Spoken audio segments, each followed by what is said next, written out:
Cantique numéro 418. 3, 4. Les cieux proclament la gloire du ressuscité. Rien n'est égal à la beauté du Seigneur. À jamais il sera l'agneau sur le trône. Je fléchis le genou pour l'adorer lui seul. Je veux chanter la gloire du ressuscité. L'agneau immolé nous a rachetés pour Dieu. À jamais tu seras l'agneau sur le trône. Je fléchis le genou pour t'adorer toi seul. Amen. Amen. On continue avec le cantique numéro 171.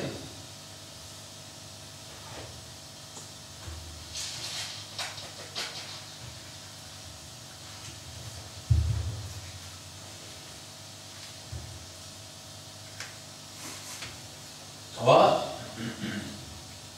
4. Les yeux fixés sur Jésus, je le suis pas à pas, car en lui j'ai le salut qu'il m'a acquis à Golgotha. Son Saint-Esprit me conduit, son sang me purifie. Jésus est mon seul appui, le Saint-Livre me le dit.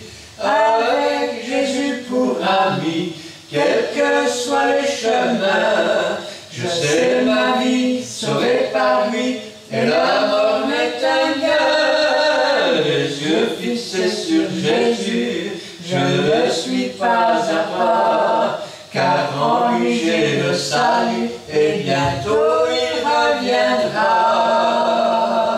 Amen. Amen. Et enfin le petit cœur 117.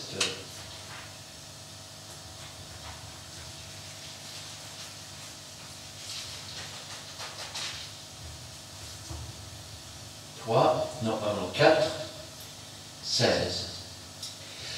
J'ai confiance en mon Seigneur, le long du chemin. J'ai confiance en mon Seigneur, et il tient ma main à travers l'orage grondant. Mon cœur reste en paix. J'ai confiance en mon Seigneur et je suis gardé. C'est l'ami fidèle, le plus tendre ami. En toute assurance, je m'appuie sur lui. À travers l'orage grondant, mon cœur reste en paix. J'ai confiance en mon Seigneur et je suis gardé. Amen. Amen. Cet après-midi, j'aimerais bien surprendre la parole de Dieu avec vous Et j'aimerais la prendre dans l'évangile de Luc, chapitre 18. Nous lirons là à partir du verset 31. Je vais demander à Gina de remettre la parole du Seigneur entre ses mains et je vous ferai la lecture. Merci Seigneur pour ta parole que tu as préparée aujourd'hui pour ton peuple. Daigne la bénir. Bénis aussi ton serviteur que tu t'es choisi. Efface-le Seigneur pour que ce soit toi qui parle à travers lui. Et dispose nos cœurs Seigneur afin que nous puissions recevoir entièrement cette parole, l'accepter, la méditer, mais surtout la mettre en pratique. Gloire te soit rendue dans le beau nom de Jésus-Christ. Amen. Amen. Jésus prit les 12 auprès de lui et leur dit, « Voici, nous montons à Jérusalem, et tout ce qui a été écrit par les prophètes au sujet du Fils de l'homme s'accomplira. Car il sera livré aux païens, on se moquera de lui, on l'outragera, on crachera sur lui. Et après l'avoir battu de verge, on le fera mourir. Et le 3e jour, il ressuscitera. » Mais ils ne comprirent rien à cela. C'était pour eux un langage caché, des paroles dont ils ne connaissaient pas le sens. Comme Jésus s'approchait de Jéricho, un aveugle qui était assis au bord du chemin et mendiait, en entendant la foule passer, il demanda ce que c'était. On lui dit, « C'est Jésus de Nazareth qui passe. » Et il cria, « Jésus, fils de David, aie pitié de moi. » Ceux qui marchaient devant le reprenaient pour le faire taire, mais il criait beaucoup plus fort, « Fils de David, aie pitié de moi. » Jésus, s'étant arrêté, ordonna qu'on le lui amène. Et quand il se fut approché, il lui demanda, « Que veux-tu que je te fasse ?» Il répondit, « Seigneur, que je recouvre la vue. » Et Jésus lui dit, « Recouvre la vue. Va, ta foi t'a sauvé. » À l'instant, il recouvra la vue et suivit Jésus en glorifiant Dieu. Tout le peuple, voyant cela, loua Dieu. Amen. Amen.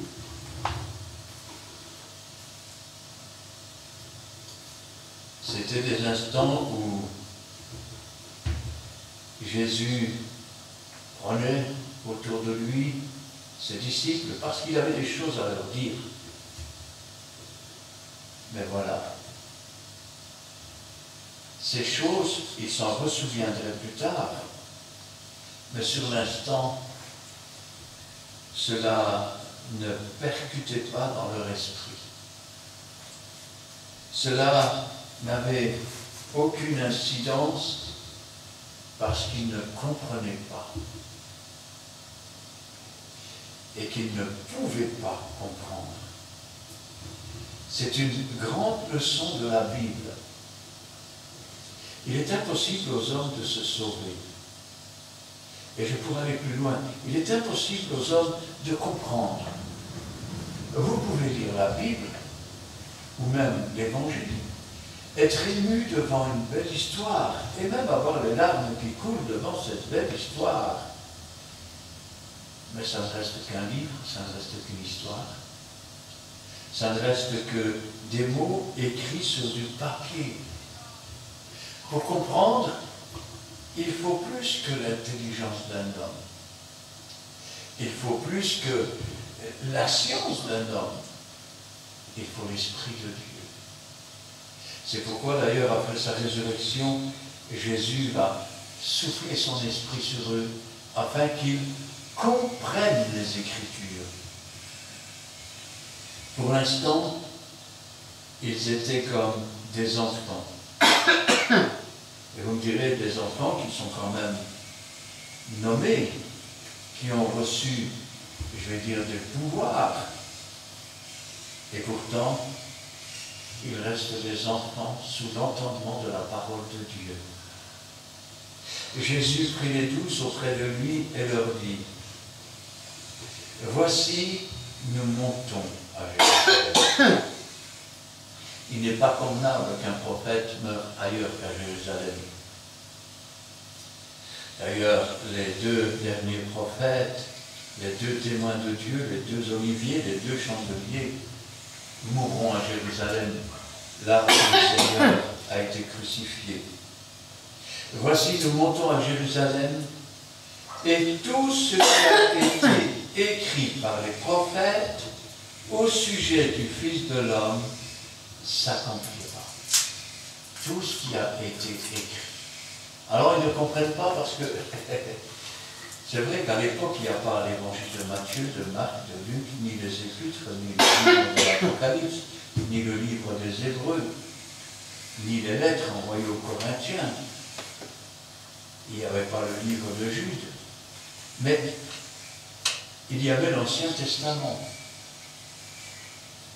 La Bible, c'est le livre dans lequel on retrouve, je vais dire, beaucoup de livres, ou du moins on leur a donné le nom de livre. Pourquoi? Parce qu'il fallait leur donner un titre, un personnage.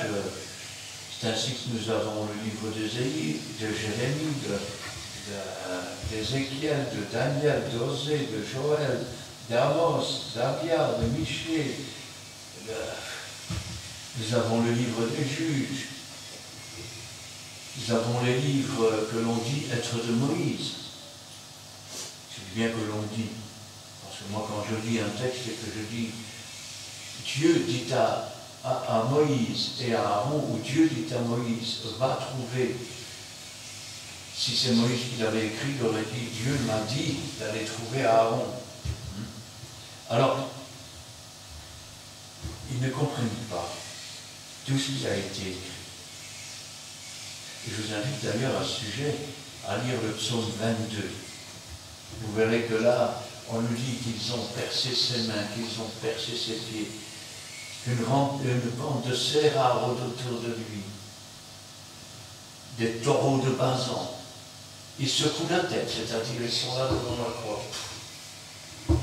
Et si vous lisez Ésaïe 53, vous verrez que non seulement, je vais dire, ils l'ont crucifié, non seulement ils l'ont flagellé,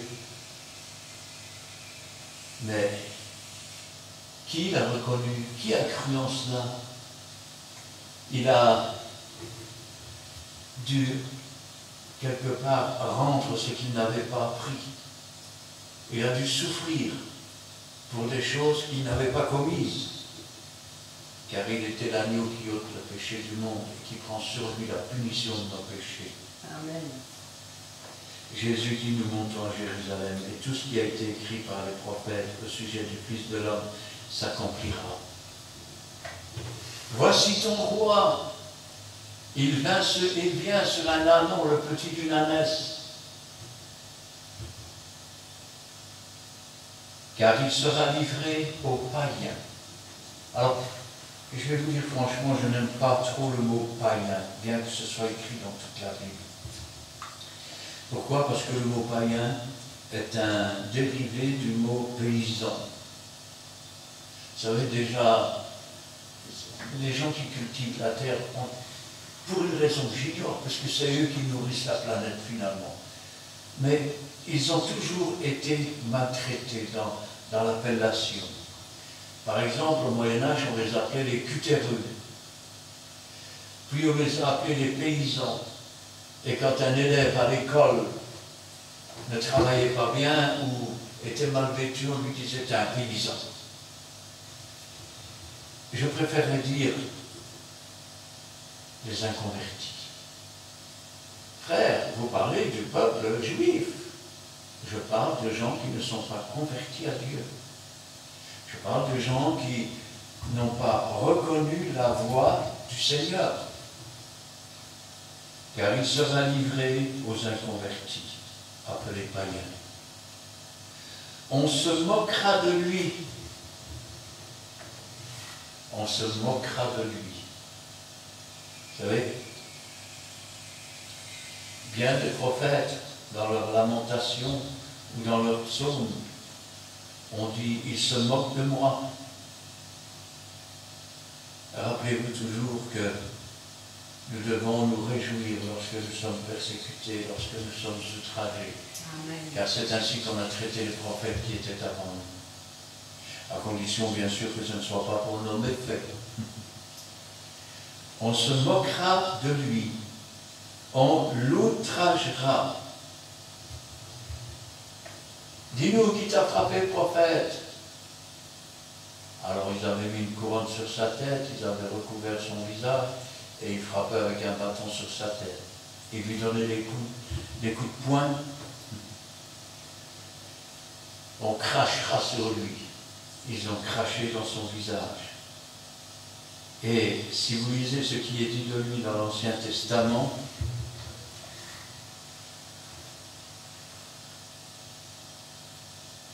ils l'ont frappé à coups de bâton, de verge. Il dit, je n'ai pas détourné mon visage devant ceux qui m'arrachaient les poils de la barbe. Ésaïe 50, verset 6. Et après l'avoir battu de verge, on le fera mourir. Pourquoi la résurrection et la vie devaient mourir? D'abord, il faut comprendre ceci. C'est que depuis que Dieu s'était choisi un peuple, le peuple descendant d'Israël, c'est-à-dire celui qui s'appelait autrefois menteur, trompeur, supplanteur, c'est-à-dire Jacob, qui a lutté avec Dieu et à qui Dieu a donné le nom d'Israël, que de lui sont nées les 12 tribus d'Israël. Pourquoi devait-il venir comme un homme d'abord? Parce qu'autrefois, des animaux étaient immolés, le sang était versé. Et d'après la loi de la Bible, tout est sanctifié par le sang. Le peuple lui-même avait été aspergé par le sang. Le livre lui-même avait été, autrefois c'était les rouleaux de livres, avaient été aspergés de sang. Tous les ustensiles de Dieu avaient été aspergés de sang. Rappelez-vous que quand ils sont sortis d'Égypte, il y avait du sang sur les poteaux et les linteaux de leur maison. Dieu a vu et est passé outre, non pas dans le sens d'oublier, mais dans le sens d'épargner le peuple d'Israël.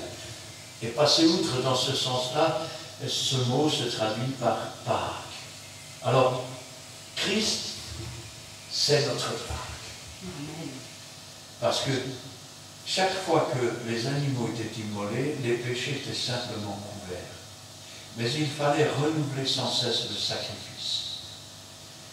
Jusqu'au jour où Dieu a suscité ou a engendré à l'intérieur du corps de Marie, par le Saint-Esprit, un corps.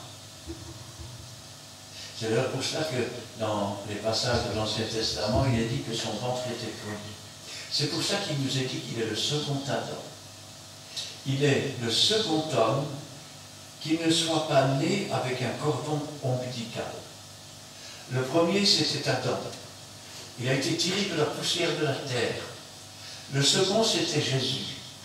Le Saint-Esprit a engendré, a créé un corps, et la véritable lumière qui était au commencement et qui éclaire tout homme venant dans le monde est venue intégrer.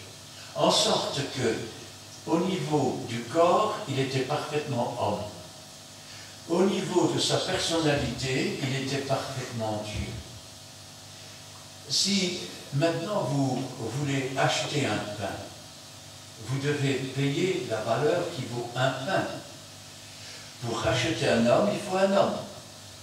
Le problème, c'est que si un homme voulait en racheter un autre de ses péchés, Dieu aurait pu dire, d'accord, Mais et pour tes péchés à toi, qui va racheter?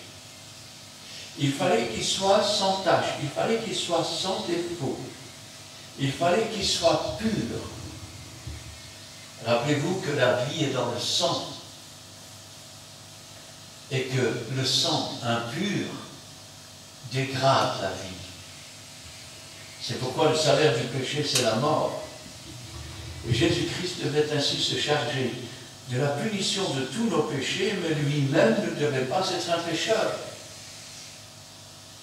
Afin qu'une fois sur cette croix chargée de nos péchés, il puisse dire ce que le psaume 22 dit.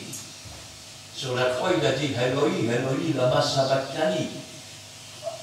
Traduit en français, les premières paroles du psaume 22, « Mon Dieu, pourquoi m'as-tu abandonné ?» Et quand Dieu le Fils pose une question, c'est qu'il y a une réponse. Dieu s'est détourné de Jésus parce qu'il était chargé de mes péchés, de mes transgressions. La mort a eu sa part, puisque Christ est mort pour mes péchés, lui sans péché.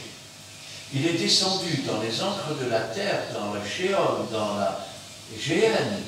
Il a déposé nos péchés, la mort a eu sa part, mais une fois qu'il a eu déposé nos péchés, la mort ne pouvait le retenir car il était pur, parfait, sans tache.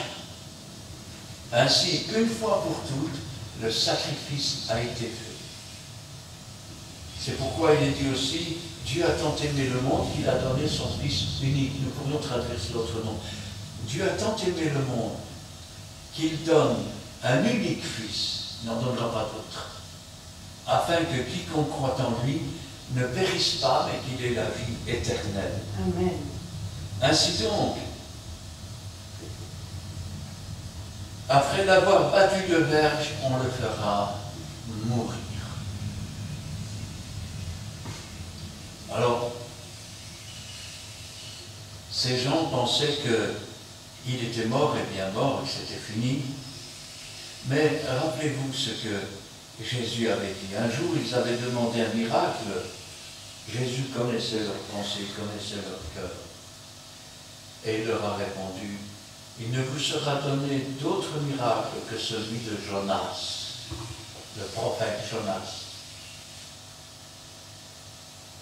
De même, Jonas est demeuré 3 jours et 3 nuits dans le ventre du grand poisson. Le Fils de l'homme demeurera 3 jours et 3 nuits dans le ventre de la terre. C'est ainsi que Jésus dit,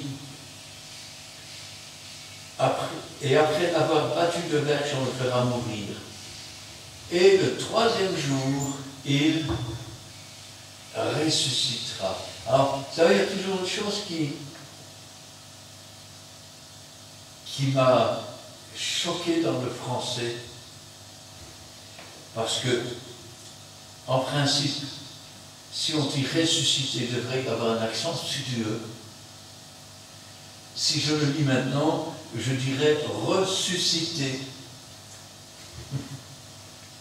Il n'est pas question de, je veux dire, de réincarnation. Vous savez, j'ai déjà entendu dire que Dieu n'avait rien contre la réincarnation. Mais laissez-moi vous dire que la réincarnation fait fi, je vais dire, de l'enlèvement de l'Église. Elle balaye la première résurrection, à l'apparition de Jésus. Elle prétend que quand tu es mort, tu te réincarnes dans autre chose. Alors bien sûr, imaginons que je meurs maintenant, je me transforme en mouche. Faites attention de ne pas écraser la mouche qui vous embête, c'est peut-être votre belle-mère. Ah, si c'est la belle-mère, vous me direz c'est pas grave, mais c'est peut-être votre père. Alors, c'est n'importe quoi. Il n'y a pas de réincarnation dans la Bible. Et quiconque prétend le contraire ne connaît pas Dieu. On parle de résurrection. On parle de ressusciter. J'ai entendu parfois des gens qui disaient il va se faire incinérer. Dieu n'a pas besoin de votre corps. Mais l'apôtre Paul est clair. le corps est semé corruptible. Et il ressuscite. Amen. Et ce n'est pas un autre corps, ce n'est pas une réincarnation, c'est une ressuscitation ou une résurrection si vous préférez. D'autant que, réfléchissons un peu mais bien, si je dis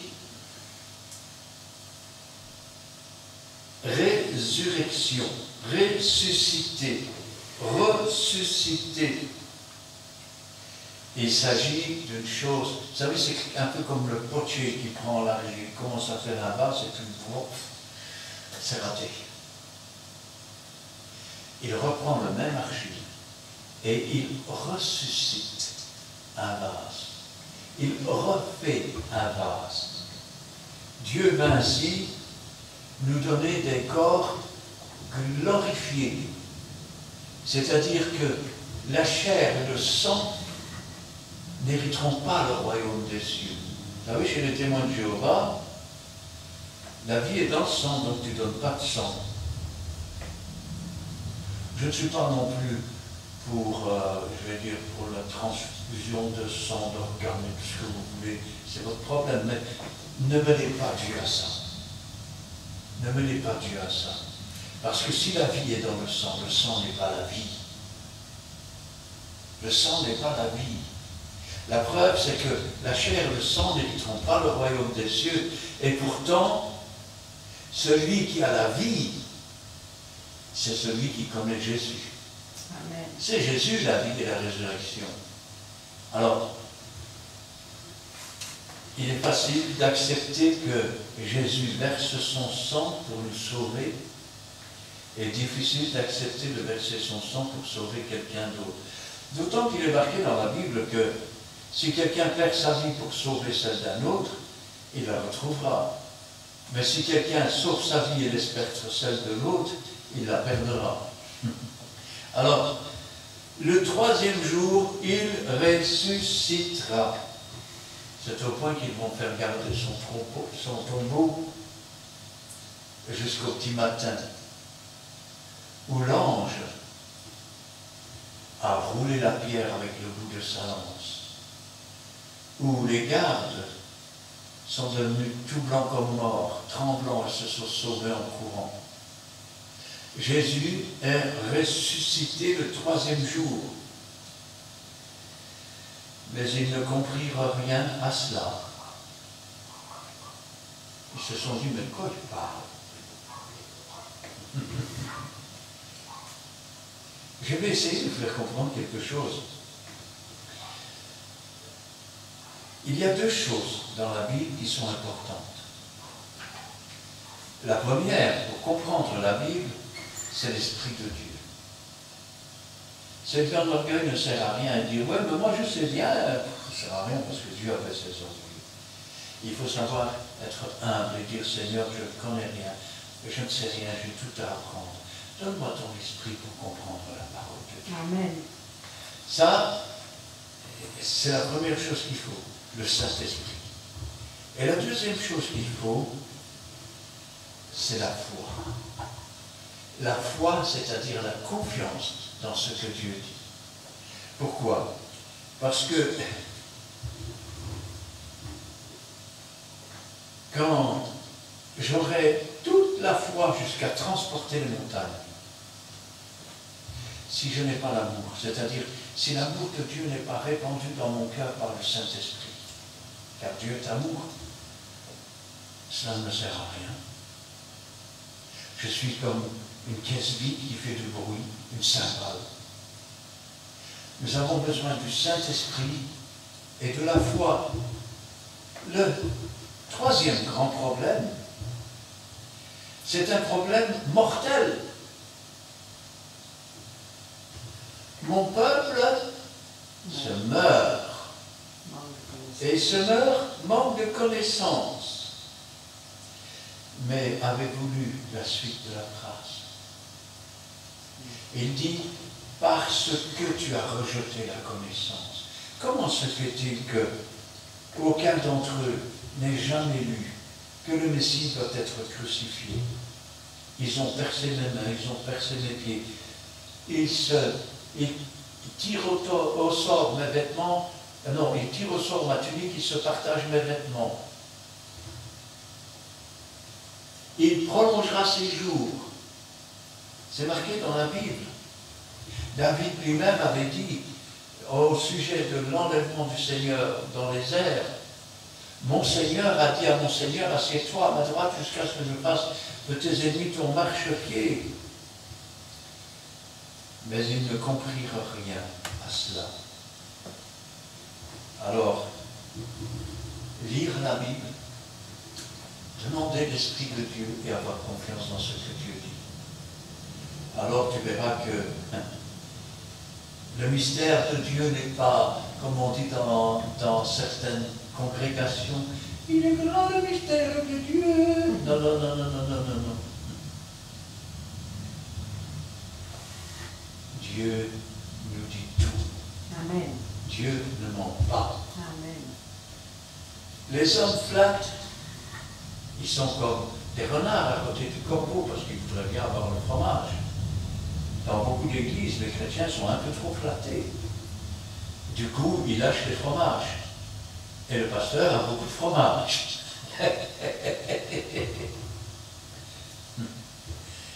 Ce que je dis, c'est qu'on ne peut pas se servir soi-même, on est là pour servir Dieu. Amen. Mais ils ne comprirent pas cela. C'était pour eux un langage caché. Je te loue, Seigneur du ciel et de la terre, que tu as caché ces choses aux sages et aux intelligents, mais que tu l'as fait connaître aux petits enfants. Si vous ne devenez pas comme un petit enfant, vous n'entrerez pas dans le royaume des cieux. C'était un langage caché, des paroles dont ils ne saisissaient pas le sens.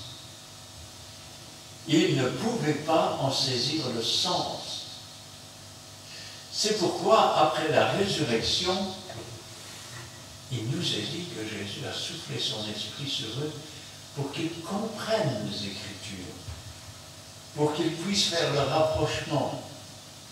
Et dans bien des situations, nous lirons dans les évangiles, les disciples se ressouvinrent alors qu'il avait dit ces choses. Eh oui. Comme Jésus approchait de Jéricho, pourrions dire que ça n'a rien à voir avec ce que nous voulons dire, mais vous allez voir que si. Comme Jésus s'approchait de Jéricho, un aveugle était assis au bord du chemin et mendiait. Nous avons des gens qui voient parfaitement, ils ont de bons yeux. Et ils ont la Torah, mais ils n'en comprennent pas le sens. Spirituellement, ils sont encore aveugles. Quand on est aveugle, on ne peut pas faire ce que Dieu demande. Pourquoi? Parce que pour cela, il faut voir. Rappelez-vous ce que Jésus dira un jour devant les prêtres. Il dira, si vous étiez aveugle, vous n'auriez pas de péché. Mais maintenant, vous dites, nous voyons, dès lors votre péché demeure. Comme Jésus approchait de Jéricho, un aveugle était assis au bord du chemin et il mendiait. Vous savez, quand je lis cette histoire, ça me fait penser à une autre parabole du Seigneur. La semence qui est tombée à côté du chemin.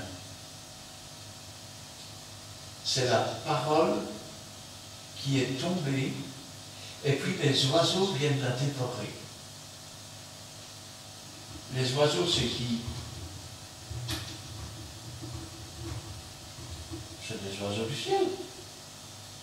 Eh oui, et regardez bien, cet homme, il est à côté du chemin. Il est aveugle physiquement. Et pourtant, spirituellement, je pense qu'il voit plus clair que nous. Entendant la foule passer, il demanda ce que c'était. Et on lui dit, c'est Jésus de Nazareth qui passe. Et il cria. Il est assis au bord du chemin. Et il crie, Jésus, fils de David, aie pitié de moi. Remarquez ce qu'il dit. Rappelez-vous que David était roi. Dieu lui a dit, tu ne manqueras jamais d'un roi pour la succession de ton trône. Il lui dit, je sais que tu es le descendant de David. Je sais que tu es celui qui doit régner. Vous savez, pendant que tout le monde se moquait de Jésus sur la croix, un brigand, alors que les prêtres étaient en bas, en train de secouer la tête, en train de se moquer de Jésus, de lui dire, si tu es fils de Dieu, descends ta croix, on croira en toi, ce brigand a été touché. Et ce brigand a dit, tu ne crains donc pas Dieu, pour nous ce n'est que justice, lui il n'a rien fait. Il est pur, parfait, sans tâche.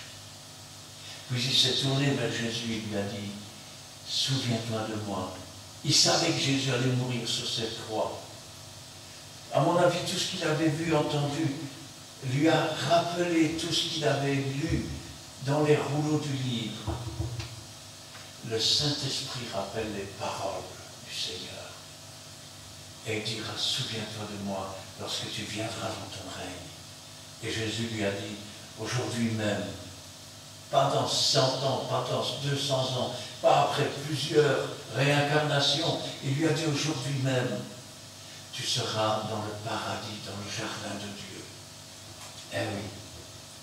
Alors, cet aveugle, quand il crie, fils de David, c'est comme s'il disait un mot qu'il ne pourrait pas dire à cette époque-là, et dans les milieux qu'il y avait là, parce qu'on l'aurait peut-être lapidé comme un hérétique. Quand il crie fils de David, c'est comme s'il disait, je sais qui tu es, je sais que tu es celui qui a été annoncé par David, je sais que tu t'assoiras à la droite de Dieu, jusqu'à ce que tes ennemis soient ton marchepied. Et ceux qui marchaient devant Jésus. Moi, on m'a toujours appris depuis que j'ai accepté Jésus, qu'il fallait suivre Jésus. Amen. Quand on suit Jésus, on est derrière Jésus. Bien que Jésus nous entoure, bien qu'il garde nos arrières, il doit être aussi devant.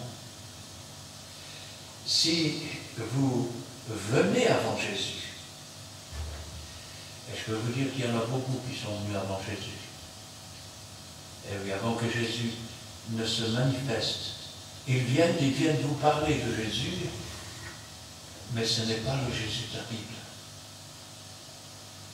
Ils viennent avant, ils vous détournent de la vérité pour que vous adoptiez une religion. C'est un peu comme ces produits qu'on vendait autrefois dans la publicité où on vous disait ça a le goût du jus d'orange, ça a la couleur du jus d'orange, ça a la texture du jus d'orange, et à la fin de la liste, on vous disait, ça n'en est pas. Autrement dit, c'était des produits chimiques, fabriqués chimiquement. De même, leur religion est fabriquée par les hommes, par l'esprit malin, dans les synagogues de Satan. Ceux qui marchaient devant, qu'est-ce qu'il a dit Jésus? Tous ceux qui sont venus avant moi, il aurait pu dire tous ceux qui marchent devant moi, ce sont des voleurs, ce sont des brigands, ils ne viennent que pour détruire, ils ne viennent que pour dérober. Et nous le voyons ici. Ceux qui marchaient devant le reprenaient pour le faire taire. Ceux qui marchaient devant ne voulaient pas qu'il invoque Jésus.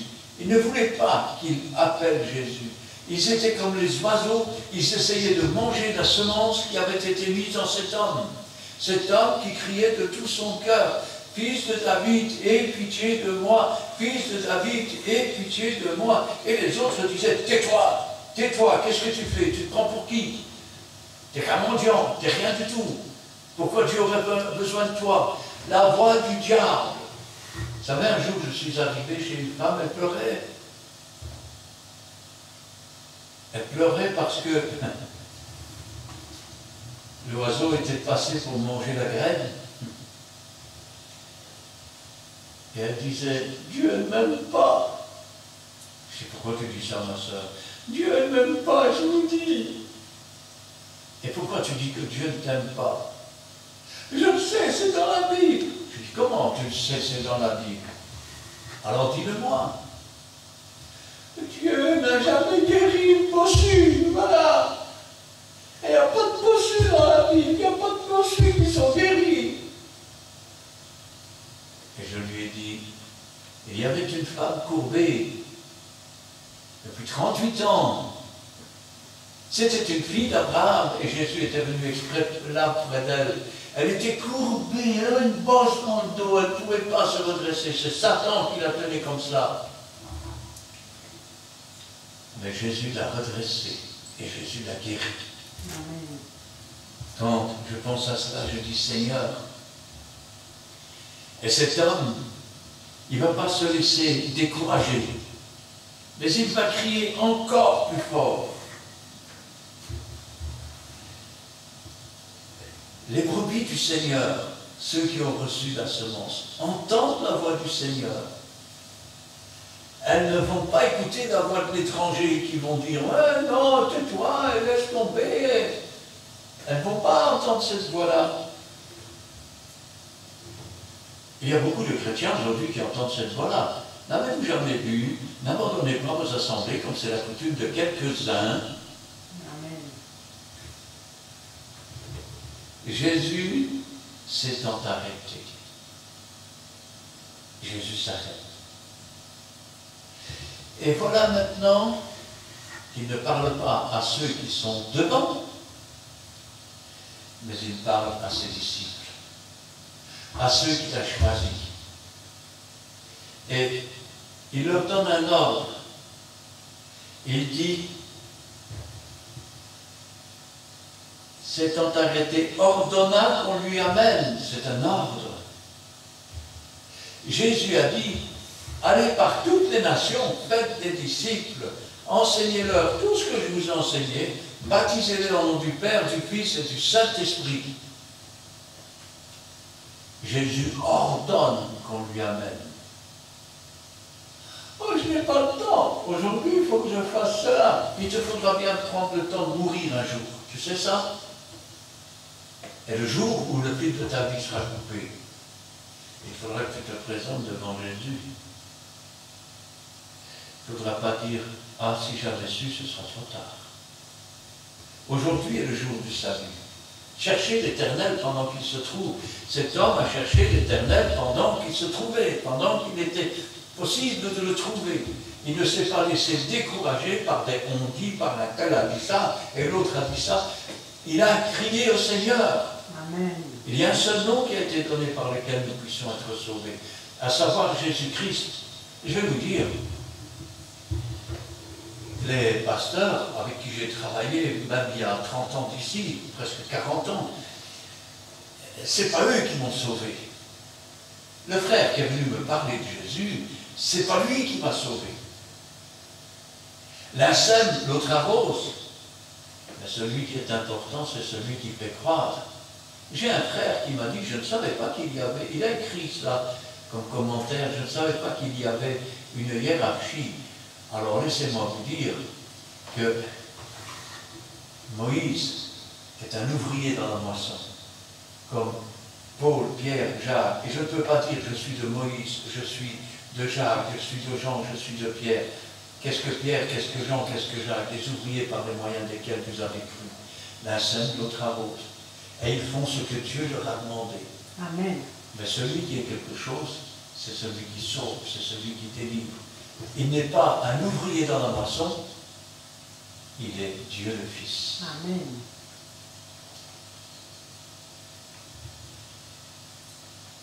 Quand il se fut approché, il lui demanda, que veux-tu que je te fasse? Oh, on ne peut pas trouver mieux que cela. Alors que ceux qui étaient devant essayaient de le décourager, alors que Jésus s'arrête et qu'il l'appelle, il lui dit, que veux-tu que je te fasse?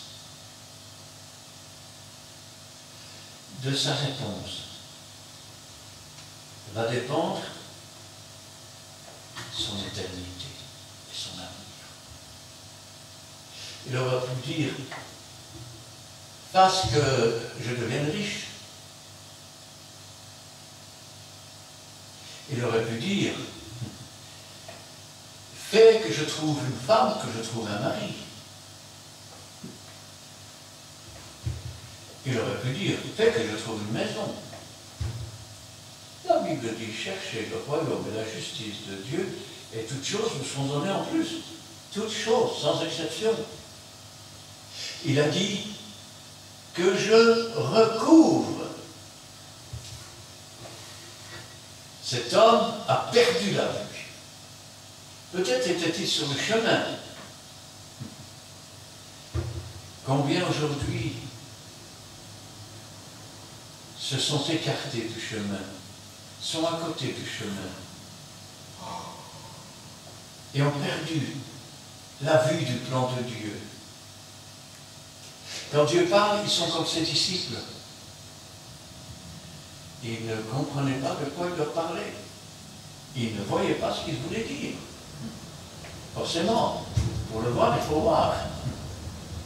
Cet homme dit que je recouvre la vue. Il aurait pu dire, oh ben écoute, moi ce que je veux, c'est marcher avec toi le long du chemin. Et Jésus lui aurait dit, mais comment veux-tu marcher à côté de moi? Marche si tu veux, mais... Et cet homme n'aurait pas pu. Parce que pour marcher avec Jésus, il faut voir. Et qui va nous ouvrir les yeux? La véritable lumière du monde. Parce que la foi, elle vient de ce qu'on entend. Ce qu'on entend, elle vient de la parole de Dieu. Cette parole qui est la lumière qui éclaire tout homme venant dans le monde. Et le seul qui peut nous conduire à cette lumière, à cette vérité, à cette vie, c'est le Saint-Esprit qui conduit dans tout ce qui est Jésus, dans toute la vérité. Amen. Il n'y a qu'une chose que j'ai jamais compris. C'est pourquoi il y a tant d'aveugles. Et vous allez dire, qu'est-ce que vous voulez dire, frère? Ben, écoutez, il ne faut pas être un grand savant pour comprendre quelque chose. Un mouvement dit ceci, sur la même question, un autre mouvement dit autre chose. Le troisième mouvement dit encore autre chose, et le quatrième dit encore autre chose. Même si ils s'entendent tous ensemble, discutons pas de ce qui nous sépare, ne parlons que de ce qui nous rassemble. Est-ce que le Saint-Esprit est un menteur? S'il conduit dans toute la vérité, pourquoi y a-t-il tant de vérité dans tant de mouvements sur les mêmes questions qui sont aussi différentes? Il y en a peut-être une qui dit la vérité, c'est celle qui est conduite par l'Esprit de Dieu. Mais les autres alors, si ce n'est pas la vérité, c'est un mensonge. Par quel esprit sont-elles conduites, sinon par un esprit de mensonge?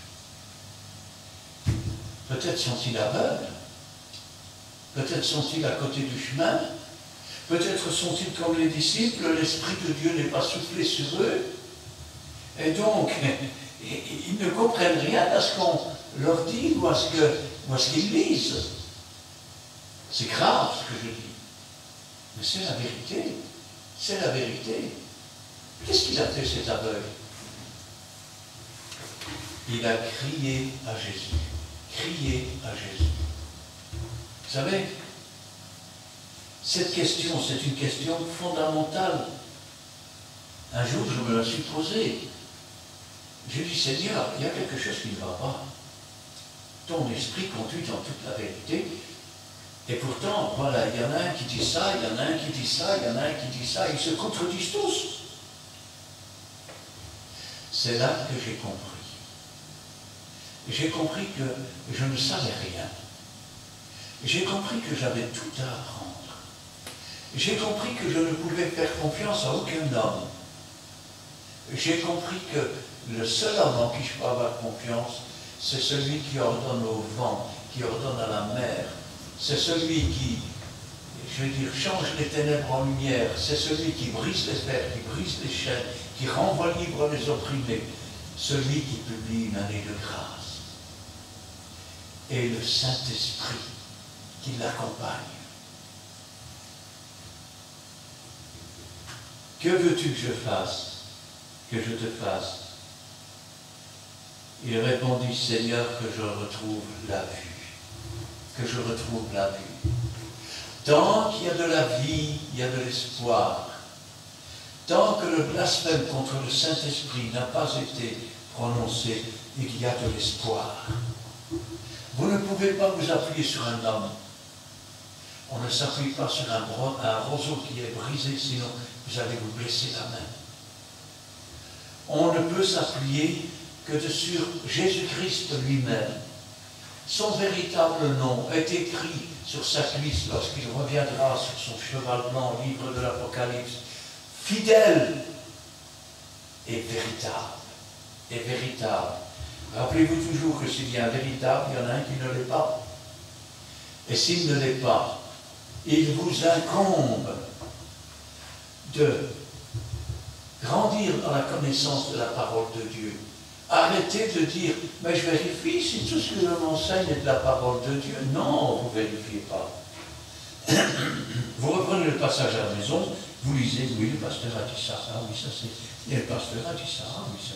Et voilà, vous avez vérifié. Ce que le pasteur a dit ne m'intéresse pas. Ce qui m'intéresse, c'est ce que Dieu dit. Amen. Et pour cela, je dois être comme un chrétien de Béryl. C'est les seuls chrétiens qui sont félicités dans la Bible.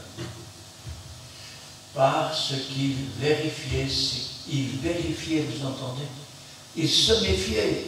Ils n'étaient pas des moutons de panurge, ils n'avalaient pas tout comme argent comptant.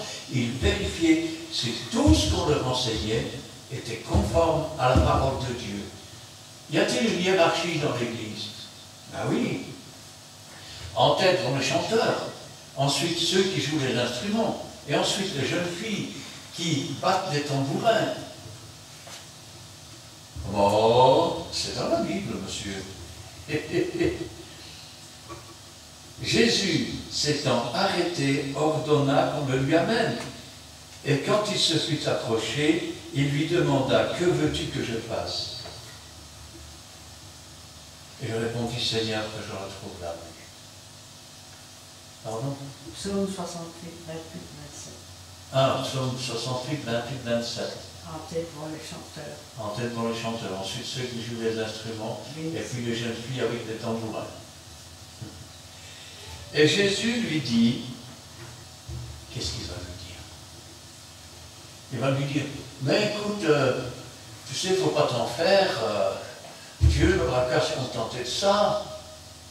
Il lui dit pas, bah tu sais, il faut de la patience, attends. Il lui dit, retrouve la vue. Cesse de marcher les yeux fermés et de faire confiance à tout et à tout le monde comme ça. Vérifie, ouvre tes yeux et prends conscience que, comment pourrais-je vous expliquer l'importance de ces choses? Vous savez, quand j'ai eu ma première rencontre avec Jésus, je pense que j'avais un peu moins de 30 ans. Oui, oui. J'en ai près de 70. Je suis pas loin. Et je vais vous dire une chose. C'est tout ça, c'était des plaisanteries. Vous croyez que je serais là en train de perdre mon temps? Et je dirais, comme beaucoup dans le monde, mangeons, buvons parce que demain nous mourrons. Mais parce que je connais la résurrection et la vie, je vous dis, criez au Seigneur. Seigneur, ouvre mes yeux, voilà ce que je veux. Seigneur, donne-moi ton esprit pour que je comprenne ta parole, que je ne sois pas comme les disciples qui ne voient pas de quoi on veut dire, que je ne sois pas comme cet aveugle au bord du chemin qui a reçu une semence, c'est-à-dire une partie de la parole de Dieu, qui y croit, dur comme fer, mais qui est toujours à côté du chemin. Seigneur, ne me laisse pas pour que je ne sois pas influencé par ceux qui viennent devant toi, Seigneur, et qui me disent de me taire, et qui me disent arrête, mais que je puisse être appelé par toi, parce que je crie à toi et à toi seul. Tu es le chemin, tu es la vérité, tu es la vie. Nul ne vient au Père que par toi. Tu es la résurrection. Afin que toi aussi, Seigneur, tu puisses me dire, que veux-tu que je fasse pour toi? Seigneur, que je retrouve la vue. Jésus lui dit, recouvre la vue. Il lui a dit, mon ami, tu veux retrouver la vue, alors retrouve-la. Je ne sais plus quoi, je suis un peu perdu. J'ai du mal parce que je ne comprends plus rien. Demande l'Esprit de Dieu. Fortifie-toi dans la parole de Dieu, dans les Écritures de la Bible. Jésus lui dit, recouvre la vue.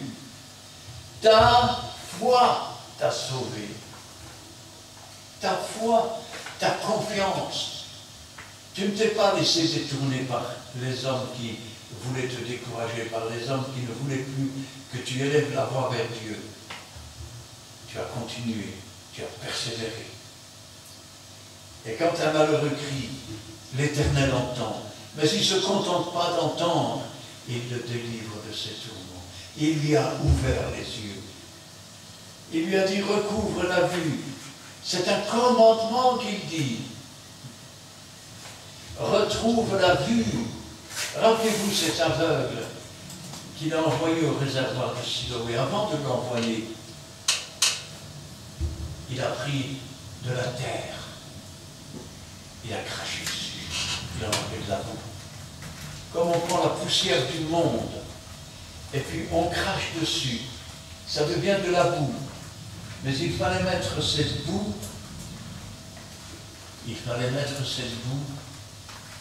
dans ses yeux. Pour qu'il comprenne, pour qu'il voie, pour qu'il aille se laver. Et se laver où? Au réservoir de l'envoyé. Celui qui vient à moi, a dit le Seigneur, des fleuves d'eau vive couleront de son sein. Venez à moi, vous tous, qui êtes fatigués et chargés, je vous donnerai du repos pour vos âmes. Tu as soif? Viens à Jésus. Tu ne sais plus très bien où t'en es. Demande au Seigneur d'ouvrir tes yeux. Demande-lui ton esprit et lis sa parole. Amen. Parce que rien de ce qui a été fait, y compris la terre, le ciel et tout ce qui t'entoure, n'a été fait sans la parole de Dieu. Et tout a été fait par la parole de Dieu. À l'instant, il recouvra la vue et suivit Jésus en glorifiant Dieu. Il a suivi Jésus en glorifiant Dieu. Comment pouvons-nous glorifier Jésus? En rendant témoignage de ce que Jésus a fait pour nous. En rendant témoignage de ce qu'il a fait dans notre vie, mais de ce qu'il a fait pour le monde entier. À l'instant, il recouvra la vie et suivit Jésus. Ne passe pas devant Jésus, ne fais pas comme ces hommes. Tous ceux qui viennent avant sont des voleurs. Ils ont essayé de te voler la victoire. Ils voulaient que tu te taises. Ne sois pas comme ces gens qui ont des yeux, mais qui sont aveugles spirituellement. Parce qu'alors tu ne comprendras rien du tout à ce qui se passe autour de toi. Tu seras toujours à côté de la plaque, comme on dit. À l'instant, il recouvra la vue et suivit Jésus, en glorifiant Dieu. Tout le peuple, voyant cela, s'est mis à louer Dieu. Que signifie louer Dieu? Louer Dieu signifie raconter les hauts faits que Dieu a fait. Quand vous entrez dans l'église, souvent, je te loue, Seigneur, sois loué, Seigneur. Mais vous ne louez pas le Seigneur. Parce que louer le Seigneur, c'est raconter ce qu'il a fait pour vous. C'est témoigner de ce que Jésus fait pour vous, de ce que Dieu fait pour vous. Chaque jour. Vous savez, parfois il y en a qui se disent « Oh, depuis le temps que la terre existe, tout a toujours été comme ça. Non, tout n'est pas comme ça.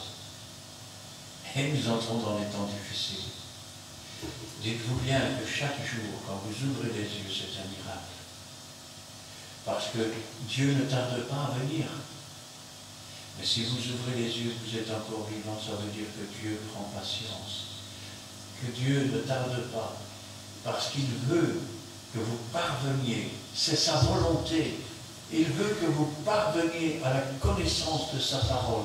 C'est son désir le plus profond. C'est la parole qui rend à la vie. C'est la résurrection, c'est la vie, c'est la communion avec Dieu, c'est la connaissance. Rappelez-vous, Abraham, il était devenu l'ami de Dieu. Et quand Dieu se préparait à détruire Sodome et Gomorrhe, qu'est-il écrit? Il a dit, cacherai-je à Abraham ce que je vais faire? Et ne l'a pas caché. Combien d'entre vous, vous voudriez savoir ce que Dieu prépare dans le futur, ce que Dieu va faire? Devenez l'ami de Dieu. Jésus est déjà votre ami. Il veut être votre ami. Ce n'est pas lui qui ne veut pas. Si quelqu'un vous a dit, oui, pour les autres, oui, mais toi, tu n'es pas assez bon. Non, Jésus veut être votre ami. La question, elle est dans votre camp. Voulez-vous devenir l'ami de Jésus? Voulez-vous suivre Jésus? Voulez-vous retrouver la vue? Voulez-vous louer le Seigneur et marcher avec lui? Pour moi, il y a longtemps que j'ai décidé. Et je vais vous dire une chose. C'est vrai que si je regarde maintenant presque 40 ans en arrière, je me dis que si j'étais au départ, sur le tout commencement, il y a 40 ans d'ici, et que je saurais à l'avance tout ce qui va arriver, j'aurais dit non Seigneur, pendant quelqu'un d'autre, je ne saurais pas, je ne suis pas capable. Mais aujourd'hui, je suis là. Et je ne sais pas ce qui arrivera demain, mais ce que je sais, c'est que toute chose concourt bien de ceux qui aiment Dieu. Et qu'avec l'épreuve, Dieu donne le moyen d'en sortir. Et chaque bataille est, je vais dire quelque part, suscitée afin que nous remportions victoire en victoire jusqu'au grand jour où nous entrerons dans le royaume des cieux. Amen. Amen. Nous allons prier. Éternel, notre Dieu, notre Père, nous te louons, nous te rendons grâce. Béni sois-tu et gloire à toi. Ta parole, c'est la vérité. Ta parole, c'est la vie.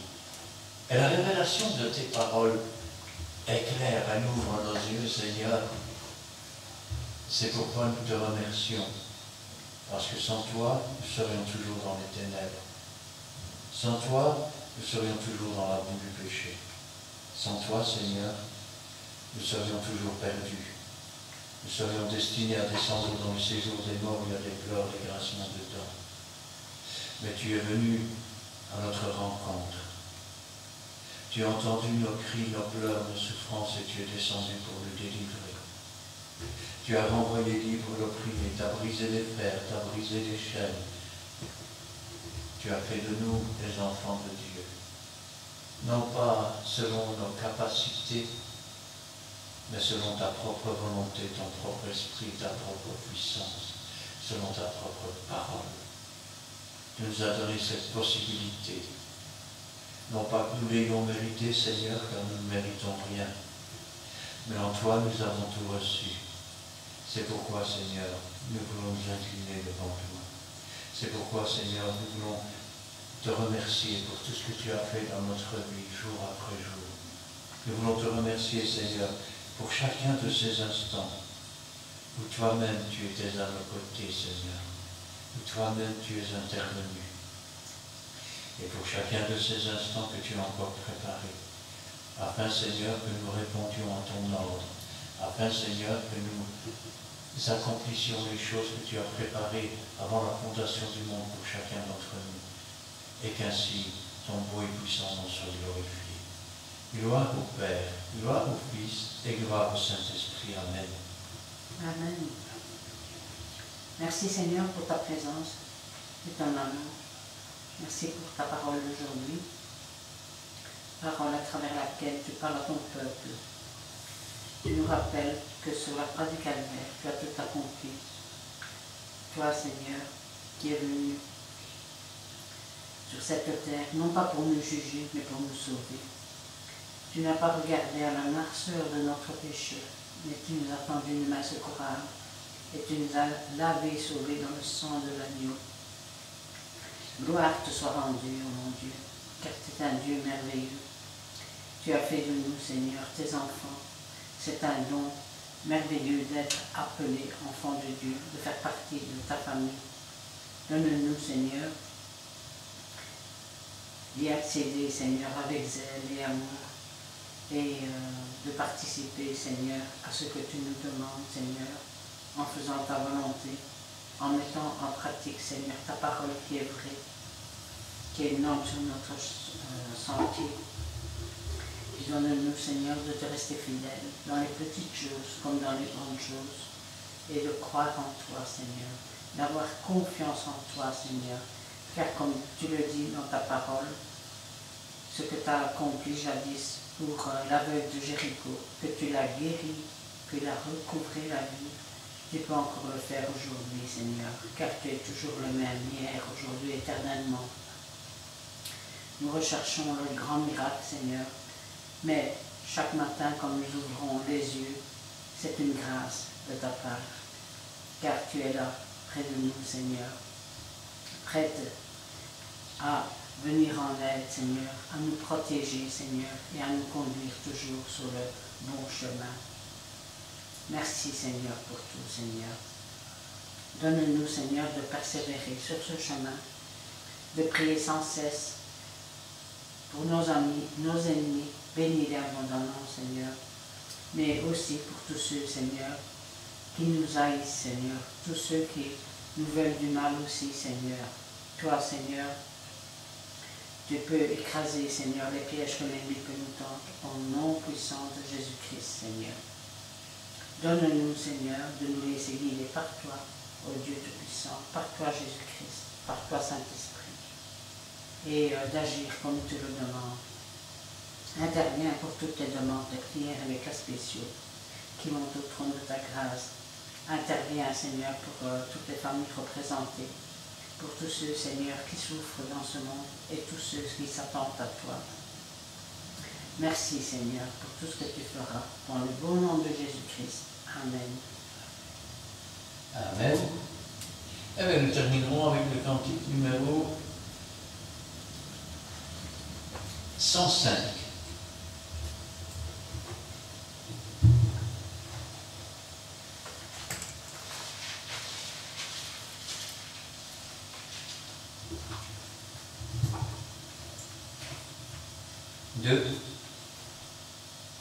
Oui.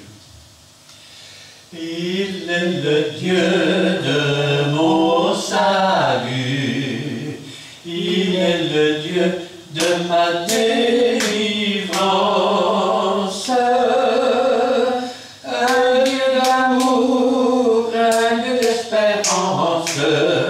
Alléluia, alléluia. Il est le Dieu de mon salut, il est le Dieu de ma délivrance, un Dieu d'amour, un Dieu d'espérance. Alléluia, alléluia. Amen. Amen. Que l'Éternel te bénisse et qu'il te garde.